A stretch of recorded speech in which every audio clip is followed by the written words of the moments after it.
အားလုံးပဲမင်္ဂလာပါဗျာဒန်စင်ဖူကနေကြိုဆိုလိုက်ပါတယ်ဒီနေ့မှာတော့ရွှေပြုံသီးနဲ့ပစွန်ကြောက်ချက်လေးချက်စားဖြစ်ပါတယ်လှီးထားတဲ့ရွှေပြုံသီးတွေကိုတဲဝဲကိုထည့်ပါတယ်ကျက်သွန်ဖြူကျက်သွန်နီလှီးထားတာစနွေးမုံအနေငယ်အစိမ်းမုံကိုထည့်ပါတယ်အချုံမုံနဲ့ကျက်သားမုံကိုလည်းအနေငယ်ထည့်ပါတယ်စီထည့်ပြီးဆိုရင်တော့ခဏလောက်မှွေလိုက်ပါတယ်ခဏလောက်မှွေပြီးဆိုရင်တော့ရေစိမ်ပြီးထောင်းထားတဲ့ပစွန်ကြောက်ရင်တပြားရိုက်ထားတဲ့စပက်လင်းရင်ထည့်ပြီးတော့အားလုံးနှံ့သွားအောင်မှွေပေးပါမယ်အားလုံးနှံ့သွားပြီဆိုရင်တော့ရေအနေငယ်ထည့်ပြီးအဖုံးအုပ်ထားလိုက်ပါတယ်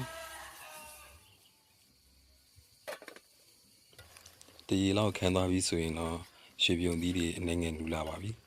ဒါကြောင့်မလို့နောက်ထပ်တရေလောက်ထည့်ပြီးအဖုံးထပ်အုပ်ထားလိုက်ပါတယ်